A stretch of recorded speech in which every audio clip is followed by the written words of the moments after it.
Greetings, everyone. Welcome to Liberty Call. It's Tuesday, September 27th, 2022. Hope everybody's having a good day out there. It's a little gloomy here in Colorado. We got some cool weather coming through, so not that I'm going to complain, but it is nice when the sun's out. So when it's overcast, it kind of just makes you feel, So anyways, not the best day in the market. It looks like the NASDAQ squeaked out some positive gains for the day, but everything else looked pretty ugly. The rest of the world looks like they had a pretty decent day, but couldn't shake off things here domestically. So if it's your first time watching, please give me a big old like, thumbs up, share, subscribe, all that good stuff. Hit the notification bell so that you know when I'm broadcasting. And let's go ahead and jump in and take a look and see how things did today. The Dow Jones was down 0.43%, closed at 29,134. S&P 500 down 0.17, closed at 3649. NASDAQ was up 0.25% at 10,829. Small caps were down 0.17. The VIX was up again today, 2.11%. It's currently at 3294. Over in Canada, they were down 0.1%. Brazil down 0.55. Mexico up 0.4. Across the pond in Germany, they were down 0.72. UK down 0.52. France down 0.27, the Euro Stoxx down 0.42, Netherlands up 0.36, Spain down 0.84, Italy down 1.16, Switzerland up 0.53, and Portugal up 0.52. Both Russian exchanges were up. The MOEX was up 1.04, the RTSI up 0.96. Headed over to Asia, Japan was up 0.53, Australia up 0.41, New Zealand down 1.3%. Shanghai was up 1.4. The SESE component up 1.94. China 850 up 1.38. The DJ Shanghai up 1.48. And the Hang Seng basically flat, finished up 0.03. And the Taiwan weighted was up 0.35%. So most of the Asian markets were up greater than 1%, but it was kind of mixed in Europe. Looks like the closer you got to the United States, the more red we see on the indexes and major exchanges. So not the best, but if you position things appropriately up to this point, you're probably not too upset about what's going on. So, and there are some diamonds in the rough out there, but you're probably going to be looking at some dividend plays, things like that are going to pay you while we wait for the market to bottom out and then turn back around. So, but be careful. You don't want to buy in too early and get yourself a terrible price. So, but that's what I like about dividend stocks is if you're getting a decent return, sometimes you'll give up a little bit on the short term to get that return on the dividend. All right, well, let's go ahead and read through today's market recap. S&P 500 stumbles as tech struggles to hold gains. S&P 500 fell Tuesday after struggling to hold on to gains as investors remained wary of making big bets on stocks, just as data pointing to stronger consumer strengthened bets on the Federal Reserve sticking with its plan for future rate hikes or further rate hikes. Again, that is not surprising. Inflation is still a bit out of control right now. Big tech was unable to hold on to the bulk of its gains as the dip buying action ran out of steam. They wrote STEM, and Treasury yields moved off session lows. Apple eased from session highs to remain just above the flat line, while Alphabet and Microsoft turned negative. Twitter, meanwhile, was flat after Elon Musk's deposition by Twitter lawyers was rescheduled for October 6th and 7th. The delay comes ahead of a trial set for October 17th that will decide the ultimate fate of the $44 billion Twitter deal. Wedbush said, quote, Twitter stock will continue to trade on the deal odds as the long and ugly courtroom battle now begins to play out in Delaware courts, end quote, it added. Data showing stronger consumer confidence reinforced expectations that the Federal Reserve is likely to stay the course and lift its benchmark rate above 4% by the end of the year. The Conference Board's consumer gauge rose to 108 in October from 103.68 in September, beating economists' forecast for a reading of 104.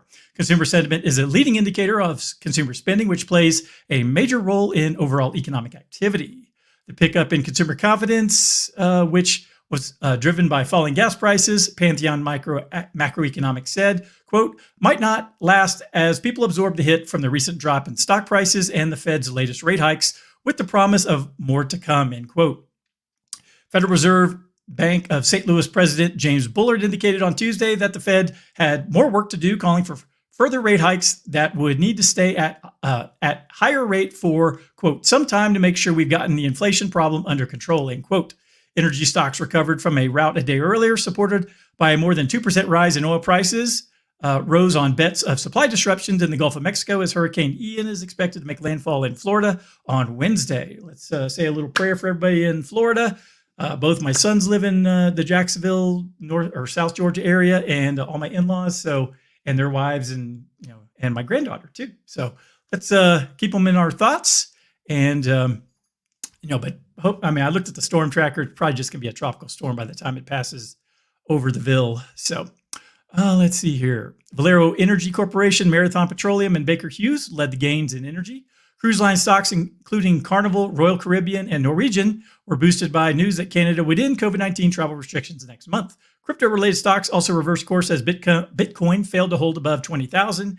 Coinbase Global and Riot Blockchain were in the red. In other news, electric motorcycle maker Livewire Group, a subsidiary of Harley-Davidson, which went public through a special purchase acquisition company, reversed gains on its debut to trade more than 1% lower.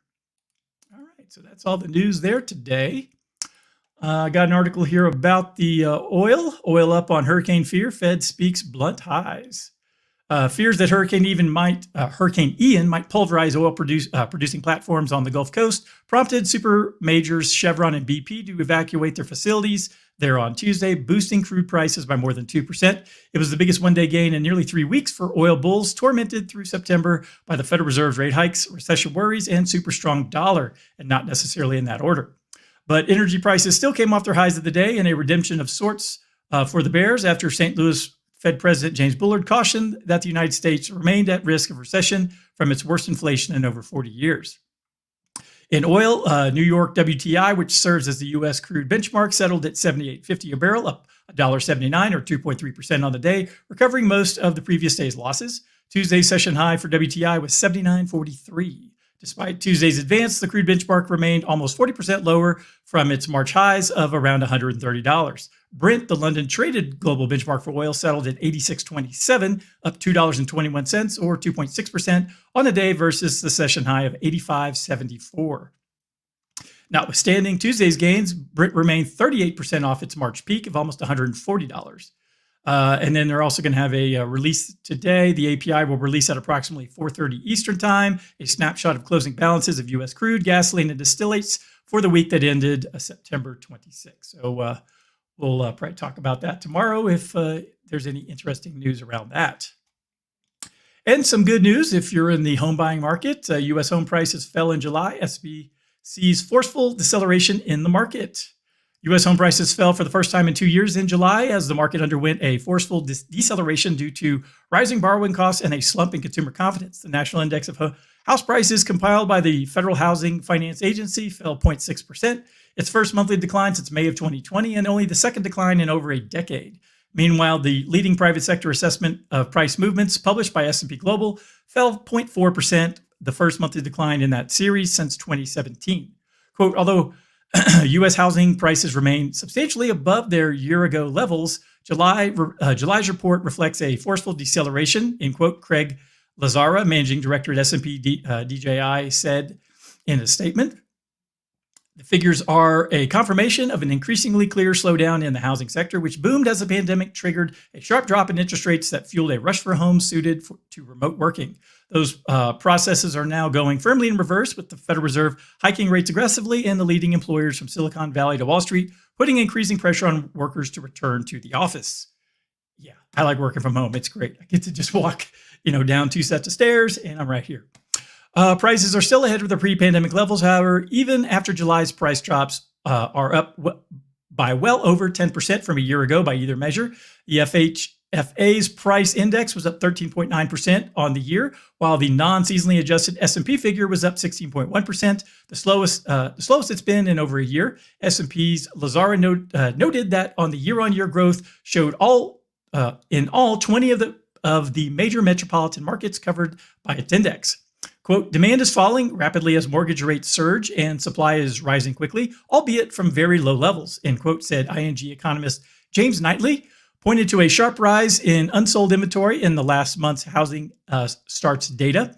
Benchmark mortgage rates, meanwhile, have risen another half a percent since the end of July to stand at 6.24%, their highest since the great financial crash of 2008.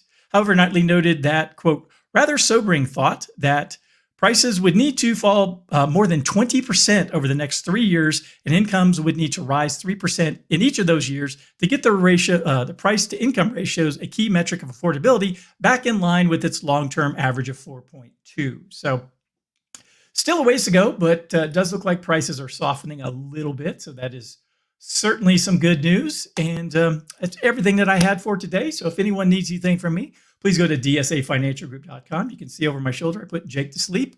So he's probably ready to go play some ball in a few minutes. And I'm the guy who does that. So anyways, like I said, go to dsafinancialgroup.com if you want to book a meeting, drop me a phone call or an email, or just to read through what I do and how I help people. So, all right. Well, hope everyone has a fantastic evening, and I'll talk to you tomorrow.